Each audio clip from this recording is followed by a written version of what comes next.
Good morning, sports fans, and welcome to Sports Express. I'm Alonzo, your host.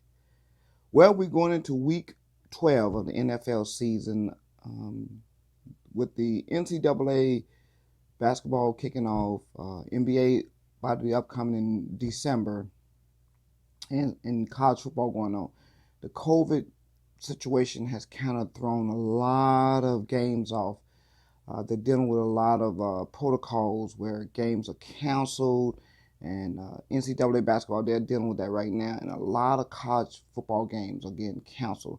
And it's kind of throwing the whole thing out of whack. You take the Pittsburgh Steelers game that's supposed to be played on Thursday night. Now they moved it to Monday. Then they're talking about the possibility of being on Tuesday. So it's throwing a whole lot of things off in terms of personnel on the field. You're looking at Lamar Jackson from Baltimore, who he's not going to be playing. And you have some players that are on the protocol list and they're taking them off of it. So right now for sports bettors, it's kind of a quandrum that you're dealing with, that you don't know from one game to the next one who may be playing or if the game's going to be playing. You do your parlay sheet and then you find out that the game is postponed or canceled, and it kind of knocks your sheet out of whack. So we're trying to navigate that.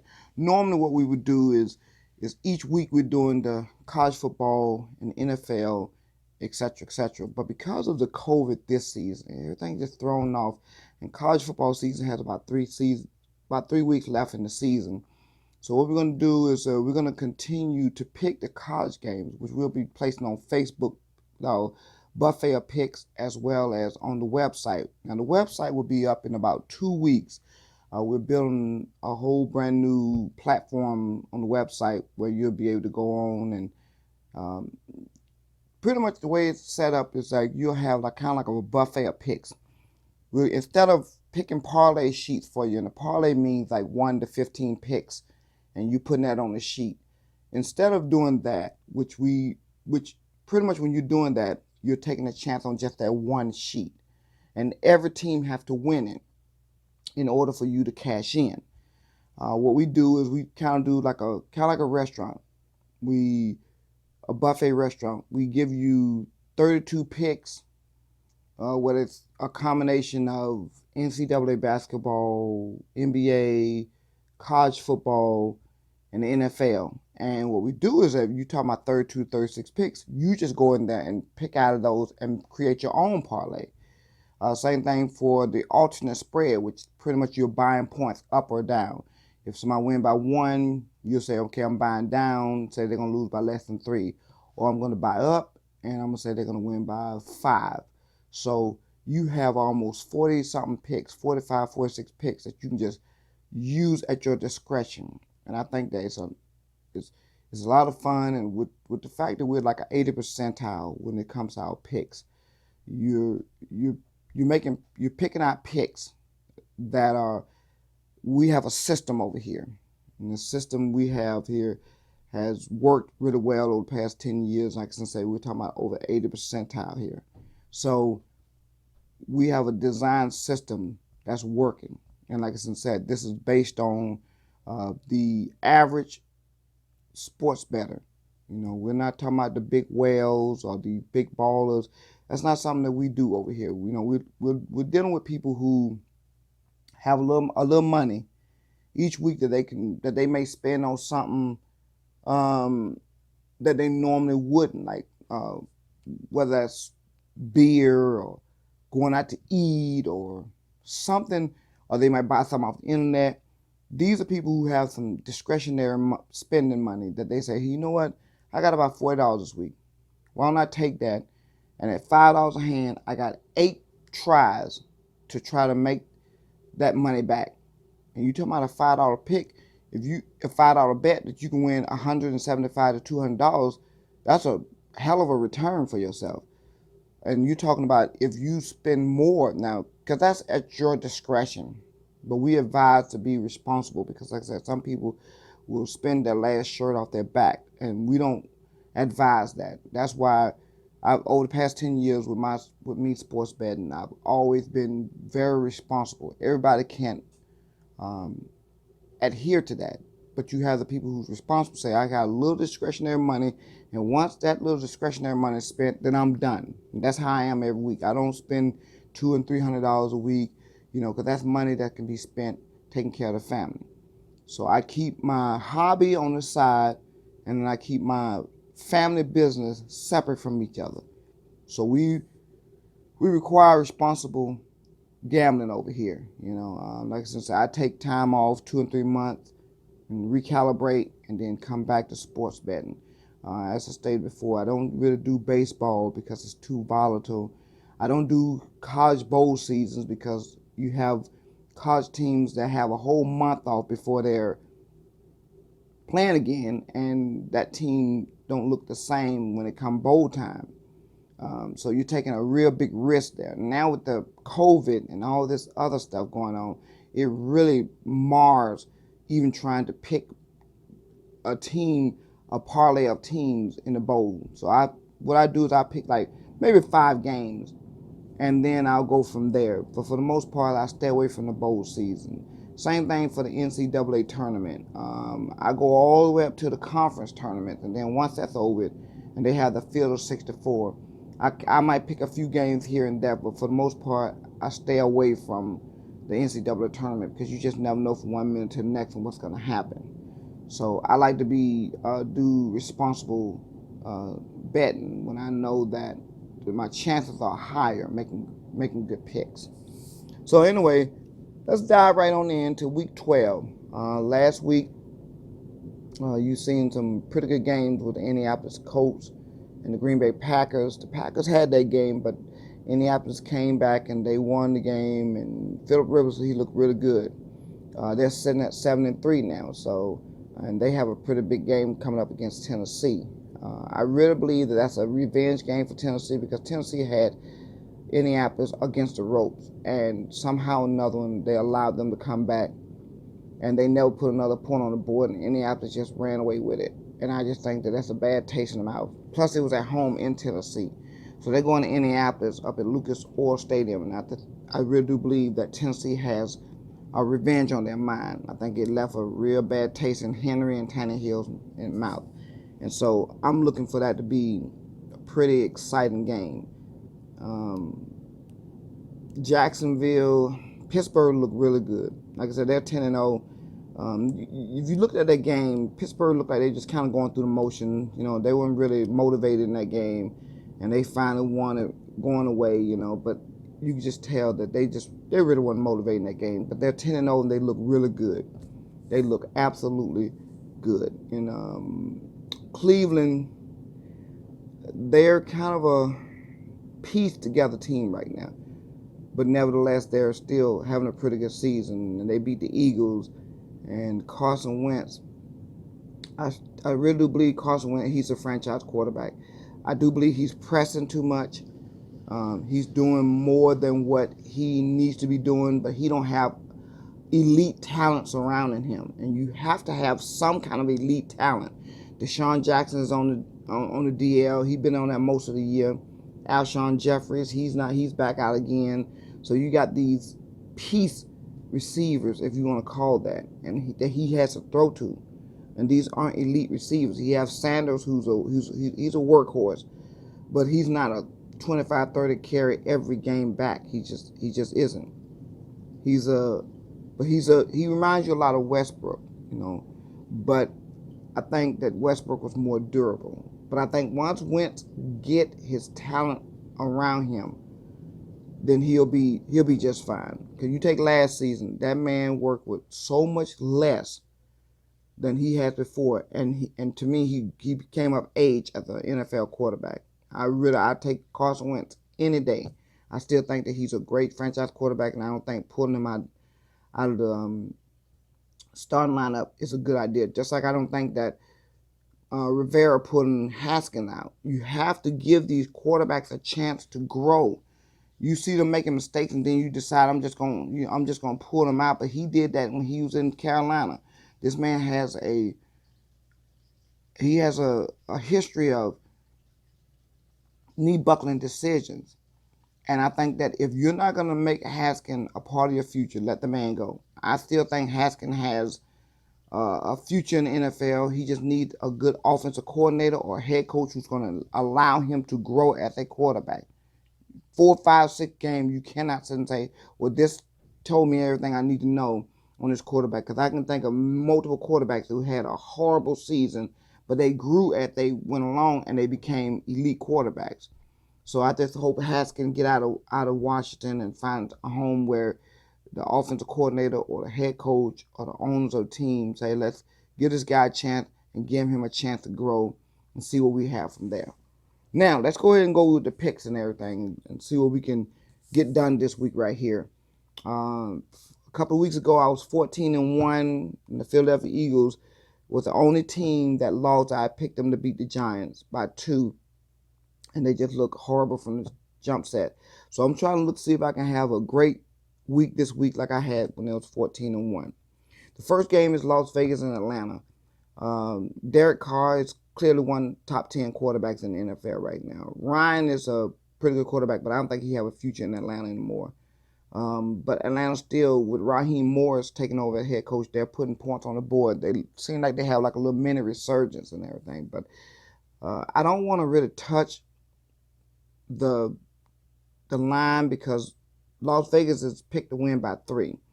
I'm not comfortable with that, with them being on the road in Atlanta, because Atlanta, you just don't know if one team, one week to the next, what you're going to get with this team. One minute they look horrible, next minute they'll put points on the board. They'll chase you up and down that field. So what I want to do is the over and under points is 54, and I feel comfortable at 48 points. So I think that Las Vegas and Atlanta Falcons will score combined 48 points. So I'm buying down from 54 to 48 points. So let's go with Las Vegas and Atlanta Falcons scoring over 48 points combined. The next game is the LA Chargers and Buffalo. Justin Herbert, this guy has been fantastic. I think that their record is not an indication of how good that this team is. He's shown you that he clearly have the goods coming out of Oregon, and with Keenan Allen and some of the other talent that he have on the team, I think that next season that they're going to make a lot of noise with Lynn as a head coach over there. Unfortunately, this year they just haven't had the break. They played close enough, but some games they should have won, they lost. But they're going against Buffalo in Orchard Park up in New York, and Josh Allen is in the top 5 easily. Quarterback, this guy is shown coming out of Wyoming that he's really good and he's going to carry this team. And that defense is pretty solid too, with a top defensive back in Wilmore. They have a lot of talent on that team, and I definitely feel comfortable. Right now the line is 5 points. I think Chargers going to get them a run for their money, but I picked the Buffalo Bills to win by 2 points. 2 points or the money line easily. I'll go with Buffalo. I feel very comfortable with them winning up in Buffalo. The next game is New York Giants versus Cincinnati. I'm sending out prayers and hoping that Burrows, he comes back stronger than ever. But he had what they call a nasty injury. I mean, when I say nasty, I mean nasty. I mean, he tore his ACL, his MCL, and then he had multiple ligament damage. And, you're talking about like a triple battering ram against his one leg. And the only beautiful thing about it, he's young. So him being so young would probably be his best friend right now, because if he was in his 30s, his career would probably be over with. I think he'll come back stronger than ever, but he's out for the 2001 season. I mean, 2021 season. You can just forget that. This man's going to go through some extensive rehab. But he was really the only hope. The quarterback they have right now, you can just, it's a dumpster fire over there. You can't expect Cincinnati. I mean, they might play close, but you can't have no kind of expectation of Cincinnati anymore this season. The New York Giants, Daniels, he was supposed to ascend from what he did last year, and he hasn't done that. But I still think he's a pretty decent quarterback. I think the Giants made a good decision on drafting him. Once again, you give him some more talent besides him having Golden Tate and some of the other guys. I think that if you give him some more talent and they shore up that defense, I think that the New York Giants will be pretty good in a very weak NFL East Eastern Division. So saying that, personally, I'd stay away from this game. I really would. I just really would stay away from this game because it's just marred with just mediocrity. So, but if I had to pick, I would say the Giants have the talent on the money line to beat Cincinnati in Cincinnati. So, you know, I'll stay away from the game myself personally, but because I'm doing sports betting and I'm pushing it out there, I'm putting on a buffet for the New York Giants to win on the money line. The next game is Tennessee and Indianapolis. As I stated before, Indianapolis picked to win by 3. I really do believe that Tennessee has revenge on their mind. They've gone through this kind of swoon the past few weeks, but they're still a very good team. I don't know, the wheels kind of have fell off the past couple of weeks. They just haven't looked the same. They're missing that one element that'll push them back to where they was. I think Tannehill and Henry, they got this game on their mind. I give Indianapolis the edge because they're at home, and Rivers, he's beginning to look like the Rivers who's out in San Diego, and he's lowering down on his interceptions. So I give Indianapolis the edge. However, my pick is the line is 3, and I'm going to buy up and say that Tennessee will lose by less than 8 points. I will buy up 5 and say instead of +3, I'm going to go with +8 for the Tennessee Titans against the Indianapolis Colts. So the line is 51 for the over and under, and I think that they'll score 45 points combined together in that game too. So if you might want to take a look on the over and under too, and instead of 51, go with 45. I really do believe that them two teams will put up at least 45 points combined. But I'll go with Tennessee +8. The next game is Minnesota and Carolina. Thielman, he's out. But they got Dalvin Cook. And as long as they got a good run game, it's set up to pass for Kirk Cousins. Kirk Cousins is having a medium season. He's not having a great season. He's not having a complete awful season anymore. In the beginning, it was awful, but he's kind of evened out a little bit. So Carolina, Bridgewater, he's playing injured. If he's playing, McCaffrey, he's out. Their defense is what's keeping them in their games. So if Bridgewater is playing, they're going to play it pretty tight. Even with him on one leg, I still say they're going to play them really tight. But I still say Minnesota will win at home by 2. I like Minnesota's chance at home in Minnesota against the Carolina Panthers. The next game is Arizona against New England. They have Arizona winning by 1 point. With Murray and Hopkins, they have a young talent there. Their defense is pretty young too, and their running back core by committee is pretty young. I think that these guys are going to be special. When you give D-Hop another receiver on the other side that's going to help stretch that field, they're going to be just fine. Because Murray has shown you, the prototype quarterback is like 6'3" to 6'5", and Murray is pushing maybe 6 foot. But this guy's he's a renegade. He shows you that you better beat him in that game, because if you give him the last second gasp, he'll beat you.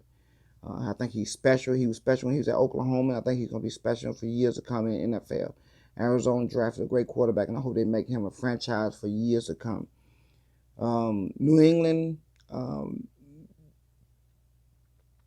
they're pretty much out the playoffs for all intents and purposes. But it's been so much going on. You don't know what you're getting from one week to the next with New England. Here's in New England. They go in and they beat great teams. They beat great teams this season.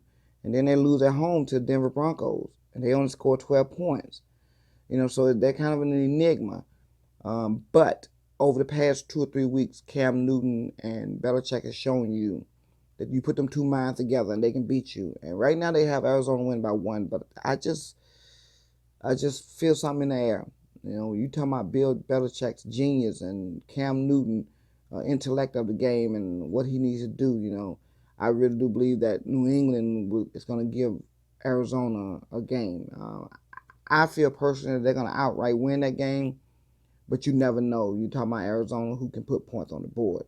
I will go and buy buy down instead of 1 point. I'll say that the New England Patriots will lose by less than 5 points if they don't win it outright. I'm riding the New England Patriots bandwagon. I don't know if they're playing just for the season itself, but the playoff part looks like it's all but done. But I still think that Cam have a lot to prove, and so does Belichick. Belichick had to prove that he can win without Brady and still have a decent season. Cam had to audition for his next role next season, which I don't think will be in New England. I think Belichick is going to implode that team, and he's just going to start all over, with the exception of Gilmore. You're talking about another top cornerback in the NFL. So he have a few pieces over there that I think he's going to keep. The quarterbacks that he have behind Cam Newton, neither one of them quarterbacks is NFL material. They're what I call lone journeyman backups. They're not NFL franchise quarterbacks. So, like I said, I'm going to go with the New England Patriots to lose by less than 5 at home against the Arizona Cardinals. The next game is Miami against New York Jets. Tua had a pretty bad game last week, but they still won. I think he's working the kinks out. I'm still a big fan of his. I think Fleur is a good coach down in Miami. I think that they're finding their way. They're finding their way, and their record is an indication that Miami ain't that team last year where everybody was running over them week in and week out. Last year those teams they played some solid games, even though their record didn't show that. And this year, I still wish they would have kept Stills, though, that they sent to Texans. But the Texans now is about to release him because they're 4-7 and they don't have any future for the rest of this season. It would be nice if Miami went back and got Stills. I think he's a great receiver. I think that'd be something that Tua could use. I mean, they have some great young receivers, but I think Stills has a veteran presence.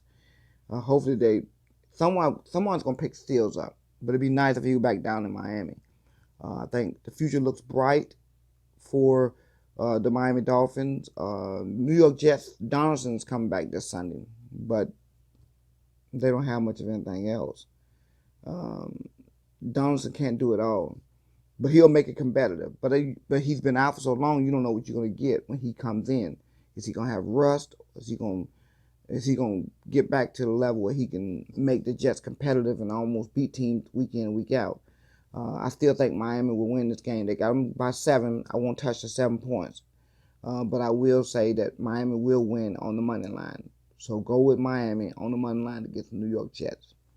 The next game is Cleveland against Jacksonville. I'm not a fan of Luton. I don't think he's an NFL quarterback. I just think that he's pretty much a quarterback that they have in Jacksonville until they wind up going for free agency or they drafting a quarterback. Cleveland, I think they have their quarterback right now in Baker Mayfield. Chubb out of UGA. He's nicking right along, and he with Chubb being the runner that he is, he makes it so much easier for Baker Mayfield because the defense don't know what he's about to do next because of Chubb's been back there. So I'm a big fan of Nick Chubb, but like I said, I'm a Georgia Bulldog fan first. So, but in Georgia, I've always put out great running backs with Sonny Michel up in New England as well, and Swift in Detroit. I mean, Lord, I can go on and on about personnel coming out of Georgia, but I won't do that. I will say that Cleveland will win in Jacksonville, and I'll say Cleveland win by 3 instead of 6. Jacksonville kind of hung around last week against the Steelers, and like I said, I don't think the Steelers was motivated.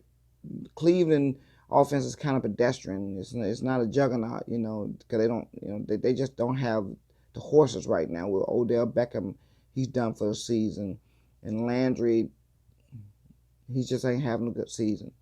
But nevertheless, Baker Mayfield, he'll make it happen, and they will beat Jacksonville in Jacksonville unless they go in there and screw around and play like they played a few weeks ago where they barely won 10-7. If they play like that, Jacksonville have a great chance of upsetting them. But I'm gonna go with Baker Mayfield going in, playing like he's supposed to be playing, and leading to Cleveland Browns to another victory. Baltimore, Pittsburgh. I don't know if this game is going to be played. Like I said, it's open Thursday. Now it's Sunday, then Sunday, maybe Tuesday. Lamar Jackson is not going to be playing. If they play this game, I think Pittsburgh will win it going away. They'll just win it going away. I don't know if they're going to have RG3 in there or who they may have as his understudy or backup.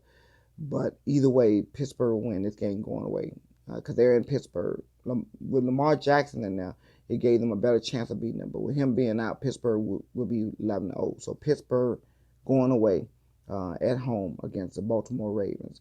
And they'll have to figure this out because they'll be 6-5. Last year, what's happened this season is a lot of teams have they figured Lamar Jackson out. When he came in last year, nobody seen him coming. They knew he was electrified out of Louisville, but nobody seen him coming. Even you take the average fan and ask them, did you think that Lamar Jackson would have the season he had last year? Most people wouldn't have believed that. They knew he'd be good, but it was just 15-1. He was electrifying. They was either 15-1 and 14-2. But this season they've honed in on him. The defensive coordinators have begun the game plan for him. And they knew to stop him. You stop him first and force him to beat you with his arm. He reminds you so much of Vic. Vic could beat you with his legs all day long. But if you stacked the box and kept him from running and forced him to beat you with his arm, you had a greater chance of beating him. Vic had a cannon for an arm. Cannon. And he could hit receivers. But if you had to rely on him to beat you that whole game with his arm, he couldn't do it. Sometimes he couldn't read those. He couldn't read those coverages that they was putting out there. And Lamar Jackson is having somewhat of the same thing, the same issue that Mike Vick was having. He's gonna have to get in there and start learning the playbooks and not rely on his physical skills. Because a lot of the quarterbacks like him, they rely on their physical skills. When that pocket collapsed, they just take off, they dart off, and they looking for open spaces, to pick up the first down, or they're improvising, they're running out as though they're about to run, and they shoot that cannon down the field to an open receiver. But a lot of defensive coordinators have begun to game plan for Jackson. That's what you're seeing this season.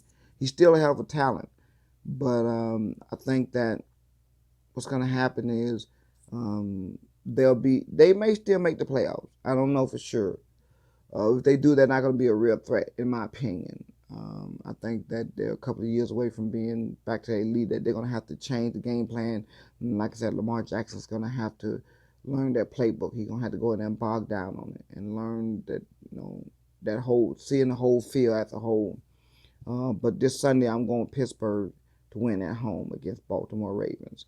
My next game is the New Orleans Saints against Denver Broncos. Drew Lock is their quarterback right now for Denver Broncos. One thing I'll say before I make this pick is I'm a Bronco fan, but I tell a lot of sports fans, very rarely should you bet on teams that's your favorite team because you're emotionally invested. So when they lose, there's a personal sense of loss worse than just the game itself. So I kind of keep myself separated from that when I'm doing my picks. It become a business personnel pick than it is a personal pick. As much as I want to see Denver succeed, I have to keep in mind that this is my sports betting. I'm betting based on the X's and O's and the analysis and et cetera, then that's my favorite team. Because if you start picking on your team because it's your favorite team, it's going to break your heart. I tell people just stay away. I try my best to stay away from even picking with Georgia and Denver Broncos. I try my best to stay away from them. For 12 games Georgia play in the year, I might pick 3 games with them involved. Same thing for Denver Broncos. I try my best to stay away from that because I can become emotionally involved. But in this situation with New Orleans Saints, they have Hill. I still think Winston should be in there, but they've invested a long-term extension with Hill. And he looked pretty good last week, but it was against the Falcons. So you can't take 1 week and state that this guy the second coming of anything. That's the problem. They jumping the gun. When you have this guy who had 3 to 5 games, then you'll see what you have. But one game don't make a difference, especially if you play against the Falcons. Now, like I said, if you played against even the Baltimore Ravens or Pittsburgh Steelers and he had a great game, then you say, okay, wait a minute, this guy might be on to something. But it was only against the Atlanta Falcons, so I'm not sold yet on Hill. I think he's a talent, but I'm not sold on him as a whole. I think Winston will find his groove. He's clearly a great quarterback. He just got to cut down on his interception. You can throw 30 touchdowns and 25 interceptions. You know you got something special there. You just got to cut down on those mistakes. And Winston sometimes he leaves the game plan and does his own thing. I do believe that New Orleans have enough talent though to beat Denver, even in Denver. Denver's pretty good at home. They're tough at home, but I think New Orleans has enough to beat Denver at home. They haven't won by 6. I'll say New Orleans will win by 3. If they win by more, that's great, but I'll say they'll beat the Broncos at least by 3 at home at Mile High Stadium. The next game is the San Francisco 49ers and LA Rams. Whenever they play, they always play tough, no matter what the records are. Jared Goff, he's having a great season, but the defense is anchored by Donald. But right now, in my opinion, the defensive player of the year has got to be Jalen Ramsey. This guy reminds you so much of Deion Sanders. This guy here, he shuts down his whole side. You take somebody like Darius Slay. He's a good corner. He's a good, solid corner for the Eagles when he came out of Detroit. But he's not Jalen Ramsey. Jalen Ramsey shut his side down. This guy don't mind being physical. He'll be physical with you. And this guy's he's all over that field. And he's making that defense even better than what they are. So I'm a big fan of Jalen Ramsey. And I think that he's a big reason why the Rams defense is as solid as it is, not excluding Donald. The offensive line have a real hard time with Donald. But Jalen Ramsey he's a real deal. He's worked every penny of that extension that they gave him. They're going to be at home, and I do believe that the 49ers are getting a little more healthier. Sherman is coming back, and a couple of other key personnel that's coming back from the 49ers been on the injury list, the COVID list. But I still think that the Rams can win at home against the San Francisco 49ers. They're kind of a fraction of themselves right now. The 49ers just don't look the same right now. I think you can just forget this season and look toward the next season for San Francisco 49ers. But because they're playing the Rams, they're going to give them a game. So I'm going to go with the LA Rams at home on the money line for the LA Rams over the San Francisco 49ers. KC and Tampa Bay. I like what they're doing in Kansas City. I really do. Andy Reid, he got this NFL championship that he never got when he was in Philadelphia. He's turned Kansas City back into a real contender for years. The Kansas City Chiefs have always been a contender, but they just never could get over that hump. Like I said, I was a fan of Kansas City Chiefs because a friend of mine's who I grew up with, Dale Carter, played for them, and I was always pulling for them, and they just never could get over that hump. And so when Andy came in and he gave them that championship that they've been lacking since Len Dawson played for them, it was great to see them. It was great to see them win the NFL championship. Mahomes he's bigger than life, and he has just a litany of talent. I don't know where to start at. This man has so much talent. But down in Tampa Bay, I don't know why people expect Brady to be the Brady of old. He's not. He's not that same quarterback no more. But he's still good at his age. You take a lot of quarterbacks that at his age, you can still see that they're old. They're older quarterbacks, so those things are gonna happen. You're gonna regress. But he's a quality quarterback. He's a quality quarterback that a lot of teams will take him hands down. Mahomes is the future. Brady had his years in the league as a top quarterback in the league. But he's still leading them. He had Mike Evans and Fournette and McCoy and all these other talented pieces. Now you got Antonio Brown down there. So that's why I will not pick. If I had to edge it, I would say Kansas City. But I'm gonna stay away from that. The over and under line is 56.5 points. I love my 48. So I'm gonna say 48 points combined for those two. Kansas City and Tampa Bay will score combined 48 points unless it becomes some defensive struggle and they can't find the open receivers and get their running game going on either side. But I'm going to say 48 points between those two. It's just really hard to pick because Tampa Bay is at home. If they was up in Kansas City, I'd take Kansas City to win by 3. But because they're in Tampa Bay, in Raymond Stadium, and Brady can get hot, and Kansas City tends to kind of be lethargic and screw around before they finally get things going, I'm going to just go with the points at 48 points. The next game is Green Bay and Chicago. Nick Foles he's on the injury reserve list, and they put Trubisky back in now. I don't think it's going to be enough to beat Green Bay at home. Chicago defense, they're going to have to rely on their defense to hold Aaron Rodgers down. But I don't think it's going to be enough to prevent them from winning that game. I'm going to take Green Bay at home for sure on the money line to beat the Chicago Bears. Chicago Bears is having a pretty decent season, and you got to give Foles credit. When he ignited them back in Atlanta, he hadn't been great, but he hasn't been awful. He's been consistent, and he's showing you that he's an enigma too, that you don't know what you're going to get from one week to the next one. But nevertheless, he's loved in the league. His teammates love him, and them guys fight hard for him.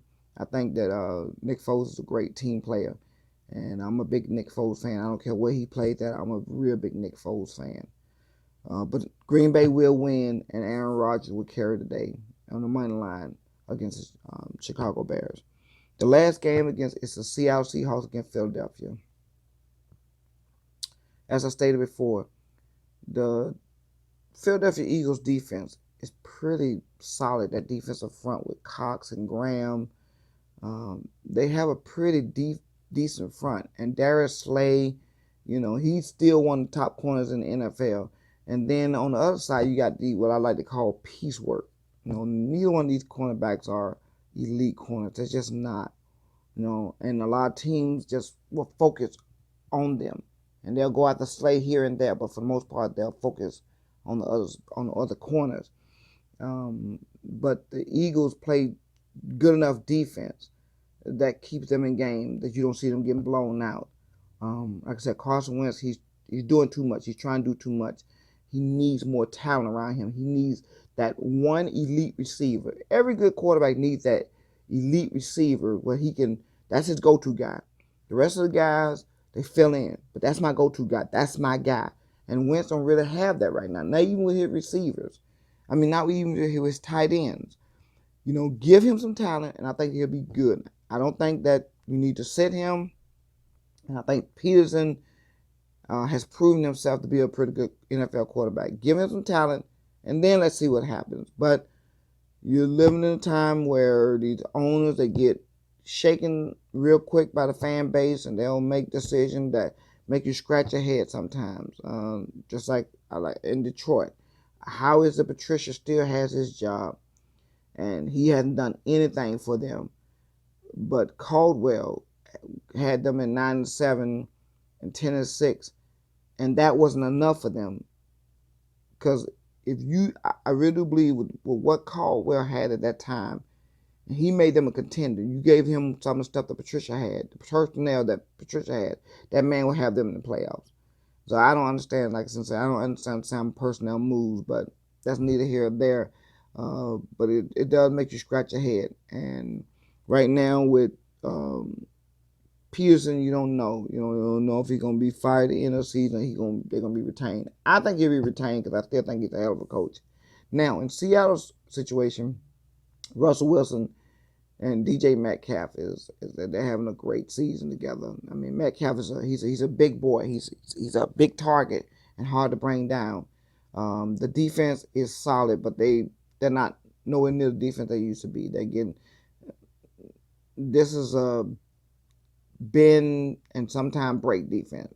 There's nothing great about Seattle's defense. They're just a defense in name, but they're not feared throughout the league. That's why Russell had to continuously put a lot of points on the board, because the defense usually gives it back. I do believe that Seattle have enough weapons that the Eagles won't be able to have a response for it unless they play really tight defense. That front seven get in there and put pressure on on Russell Wilson. If they don't, it's going to be a long day.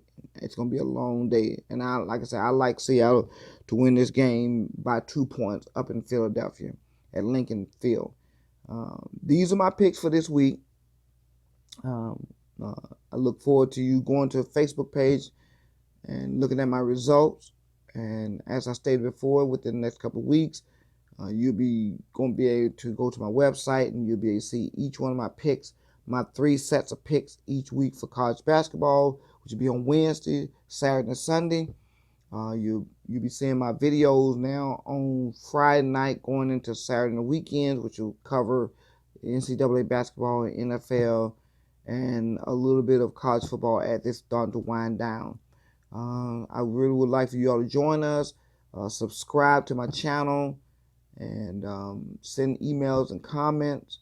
And like I said, we're starting from the ground level. This is, life happens where, I haven't been able to be consistent with having my videos up, but I will start as of the next couple weeks. I'll be able to have it up consistently, and I want to be able to grow this channel to the point where it's become a popular channel for people to come in to get their picks, sports picks, commentary. We'll be doing commentary on sports issues that's facing the whole sports as a whole.